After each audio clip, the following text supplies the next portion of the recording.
Hello everyone, this is Kapil Games and you are watching the guide for using the Immersive Full-Body FPS Controller, Part 2. In the previous video, we covered how to install the asset into your project and how to connect your character to the controller.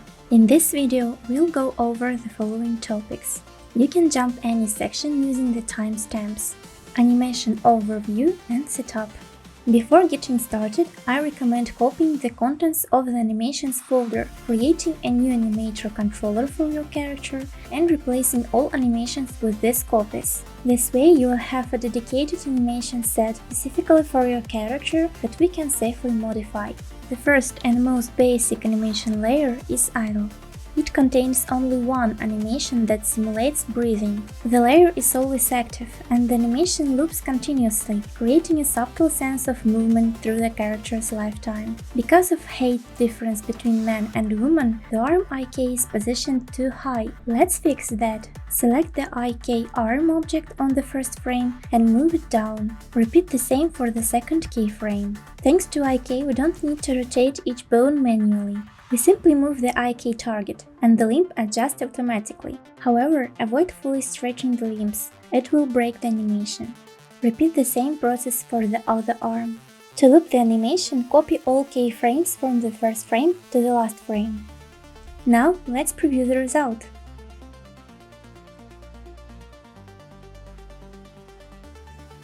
Next is the state layer. Important: the lower the layer in the list, the higher its priority. If a layer's weight is set to 1, it completely overrides the layers above it. This allows code to smoothly enable and disable layers when needed. The state layer activates when the character is airborne or when the crouch button is pressed. Only mutually exclusive animations should exist within a single layer. Let's look at the fall animation. It looks unusual, not only because the arms are raised too high, but also because the legs are locked to IK. This is intentional, not a bug. Let's talk about this. Standard animation cannot adapt to uneven terrain, slopes or elevation changes. Only code can calculate proper foot placement. That means legs must be controlled by IK. IK must be controlled by code. To synchronize animation with code, the ray-leg object is used. Instead of animating IK directly, we animate ray-leg, which provides surface data for the code. The code then places IK correctly. If we rename ray-leg to IK leg, we can see how the animation looks in-game. Move the arm IK on each keyframe along the X and Y axis, following the same approach as in the previous animation.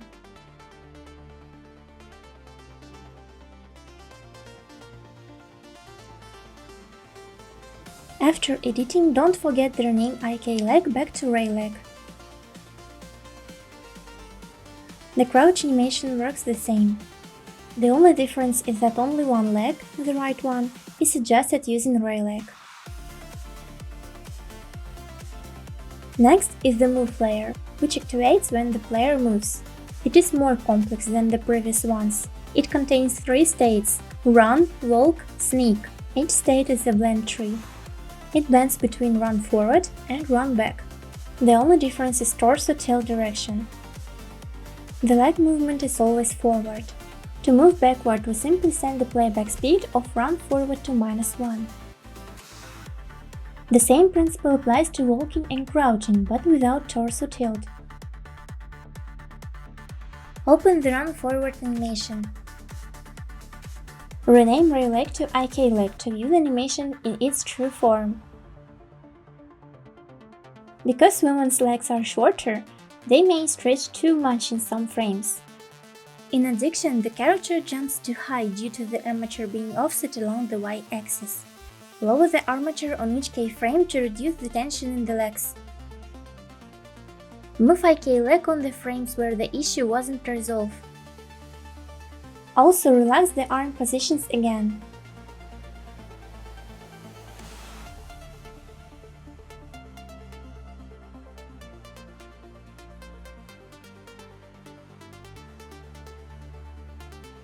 Now rename IK back to ray leg.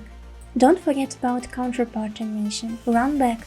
Copy all the modified tracks: rail leg position, rail leg rotation, and armature.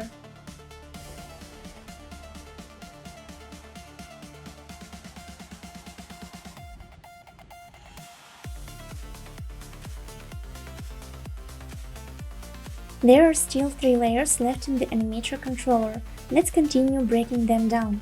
Next is the impact layer. It contains animations for receiving damage. Normal damage is subtle sway of the torso and head in response to a hit from one of 4 directions. Stun damage is a stronger reaction with the torso dropping, legs spreading, and arms raising. And knockdown damage. Unlike the previous types, this one has 2 directions, front and back.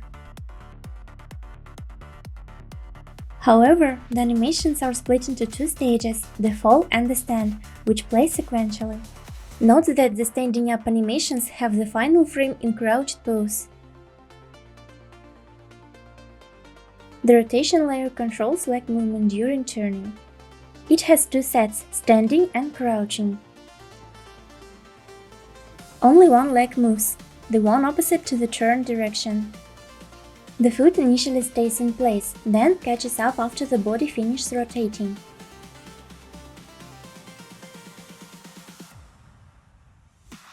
The final layer, arm, is empty. This layer is intended for your hand-related animations. It has the highest priority, meaning it overrides everything else. After adding a new state with your animation, attach the layer activation on state script to it, so that the arm layer is activated when the animation starts.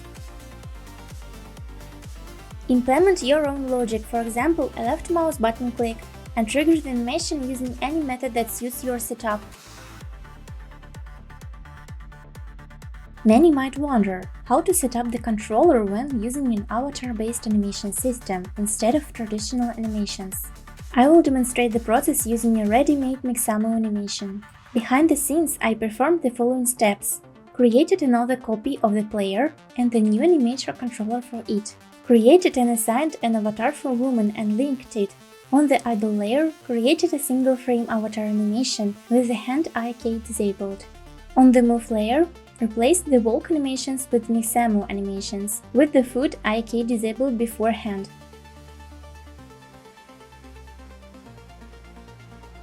Let's take a look at how it appears now.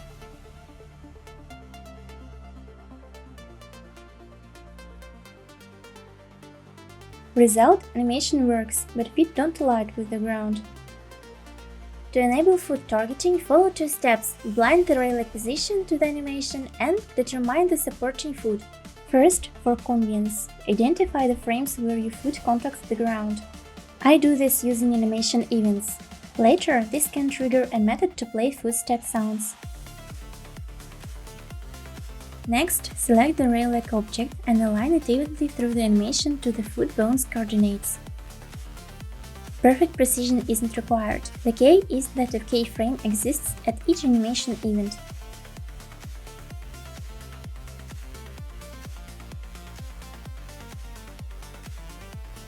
Review the resulting rail leg motion to ensure it follows the animation properly.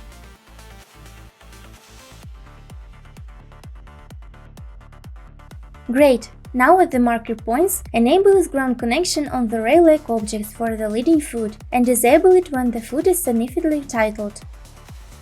When ground connection is enabled, the IK is forced to stay grounded. When disabled, it allows more freedom for animation control.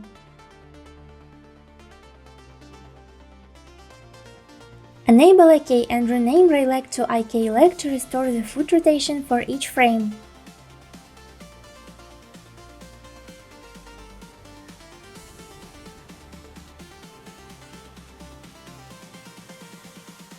When the setup is complete, rename the IK tracks back to rail leg. Check the result.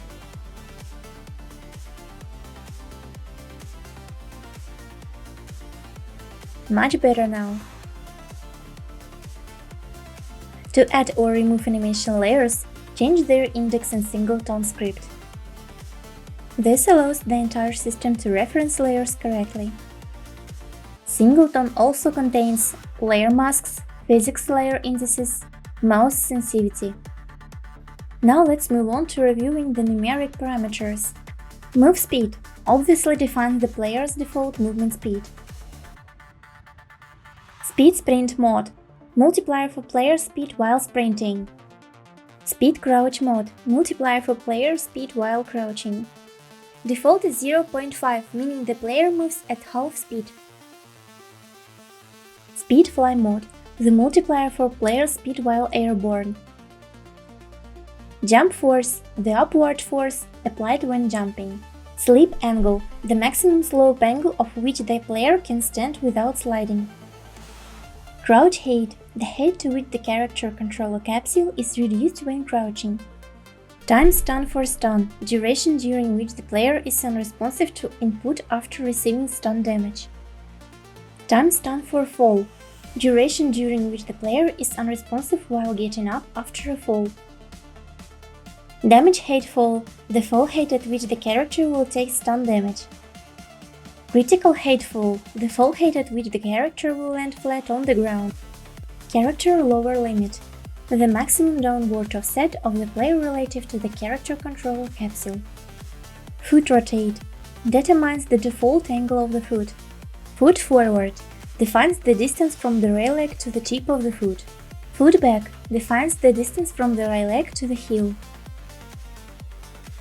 This concludes the video series on the Immersive Full-Body FPS Controller. All additional guides and tips will be published as posts on Boosty and Patreon. If you enjoyed this video, support the development of new assets and games from Kapil Games by subscribing. Thank you for watching and good luck with your projects!